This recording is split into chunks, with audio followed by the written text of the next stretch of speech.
अज्ञानतिमिरान्धस्य ज्ञानाञ्जनशलाकया चक्षुरुन्मीलितं येन तस्मै श्रीगुरवे नमः। तस्मै श्रीगुरवे नमः। तस्मै श्रीगुरवे नमः। पिछली कक्षा में हमने अध्ययन किया किस प्रकार से सत्संगति के कारण से, संत के सानिध्य से रत्नाकर डाकू महर्षि वाल्मीकि बन चुके हैं। आज महर्षि वाल्मीकि तमसा नदी के तट पर अपनी कुटिया बना करके निवास करते हैं। विरक्ति आ चुकी है संसार से। नित्य तमसा नदी के तट पर जाते हैं, स्नान इत्यादि क्रियाओं से निवृत्त होकर के संध्या वंदन में लग जाते हैं। एक दिन सुबह उठ करके जैसे ही ऋषि अपनी कुटिया से तमसा नदी के तट पर जाने के लिए उद्यत हुए, मार्ग में देखा कि एक वृक्ष पर क्रौंच युगल प्रेमासक्त भाव से बैठा हुआ है। उस प्रेमासक्त भाव में बैठे हुए क्रौंच युगल को एक वृक्ष के पीछे छिप करके शिकारी देख रहा था। शिकारी के हाथ में धनुष है और बाण है। जब तक कोई परिस्थिति, वह स्थिति महर्षि वाल्मीकि को समझ में आए, उससे पहले उस शिकारी ने वह बाण चलाया। बाण जाकर के उस क्रौंच युगल में से पुरुष क्रौंच को लगा और वह तड़पता हुआ जमीन पर गिर गया। अपने स्वामी की स्थिति को देख करके वह क्रौंची भी नीचे आ जाती है। क्रौंच युग जो है वह तड़प करके प्राण दे देता है। क्रौंच की मृत्यु से क्रौंची अत्यंत विह्वल हो जाती है, दुखी हो जाती है, रोने लगती है, उसकी आंखों से आंसू बहने लगते हैं और उस क्रौंच के चारों ओर परिक्रमा करती वह क्रौंची भी अपने प्राण त्याग देती है। शिकारी यह देख करके बड़ा प्रसन्न होता है कि एक तीर से दो शिकार हुए हैं। किंतु महर्षि वाल्मीकि क्योंकि संत हैं और संत का हृदय, मैंने पिछली बार भी कहा था, नवनीत के समान होता है, दूसरों के दुख से द्रवित हो गए, दुखी हो गए, आंखों से आंसू बहने लगे। और जैसे ही आंसू बहने लगे, अंदर करुणा का उत्पन्न हुआ भाव, शोक उत्पन्न हुआ और मुंह से एक श्लोक निकला। मानिषात् प्रतिष्ठां त्वम गम शाश्वती समां यत् क्रौंच मिथुनादेकं वधी काममोहितम्। मानिषात् प्रतिष्ठां त्वम गम शाश्वती समा यत् क्रौंच मिथुनादेकं अवधि काम मोहितम। क्या भाव है हे निषाद, हे शिकारी, तुम अपने जीवन में सैकड़ों वर्षों तक कभी भी प्रतिष्ठा को प्राप्त नहीं करोगे। क्यों?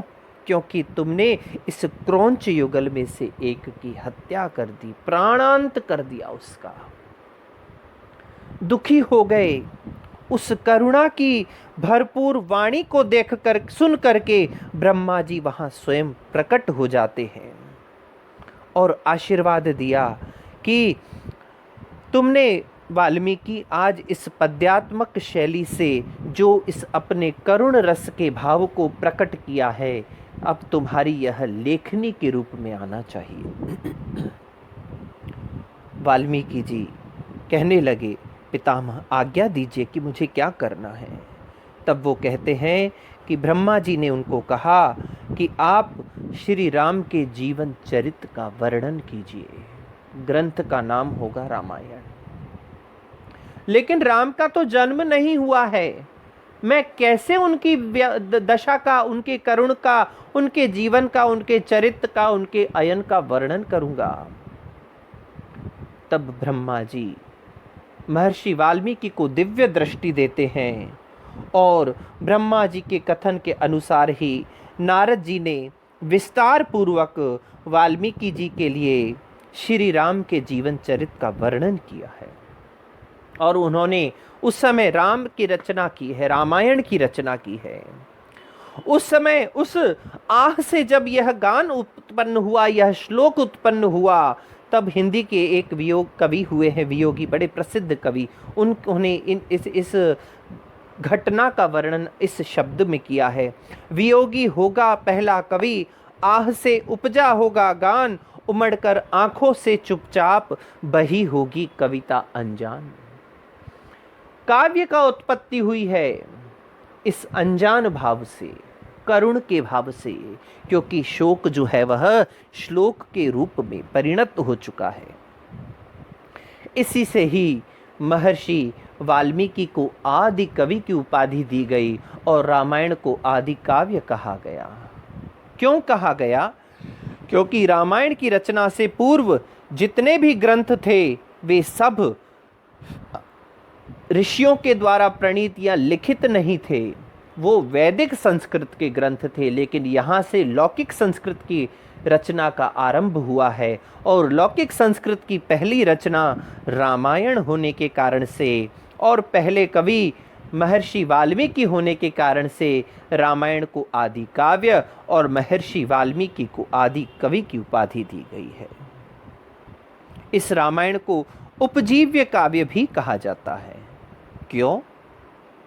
इस रामायण की कथा का आधार लेकर के परवर्ती कवियों ने अपने अपने साहित्य की, अपने अपने काव्यों की रचना की है। रामायण की कथा वस्तु को कभी आंशिक, कहीं पूर्ण रूप से आधार बना करके परवर्ती कवियों ने अपने काव्यों की रचना की है। इसीलिए रामायण और महाभारत को उपजीव्य काव्य की संज्ञा दी जाती है। विद्वानों ने चतुर्विंशति सहस्त्री संहिता के नाम से भी इसको संबोधित किया है, क्योंकि रामायण में 24,000 श्लोक हैं। महर्षि वाल्मीकि के द्वारा रचित रामायण में, जिसमें आरंभ से लेकर अंत तक राम के चरित्र का वर्णन किया गया है, इसमें 7 कांड हैं, 645 सर्ग हैं और 24,000 श्लोक हैं। 7 कांडों में सबसे पहला कांड है बाल कांड, जिसमें 77 सर्ग हैं। दूसरा कांड है अयोध्या कांड, जिसमें 119 सर्ग हैं। तीसरा अरण्य कांड, जिसमें 75 सर्ग हैं। चतुर्थ किष्किंधा कांड में 67 सर्ग हैं। पंचम सुंदर कांड 68 सर्गों में निबद्ध है। षष्ठ युद्ध कांड, जिसमें सर्वाधिक 128 सर्ग हैं। और अंतिम है उत्तर कांड, जिसमें 111 सर्ग हैं।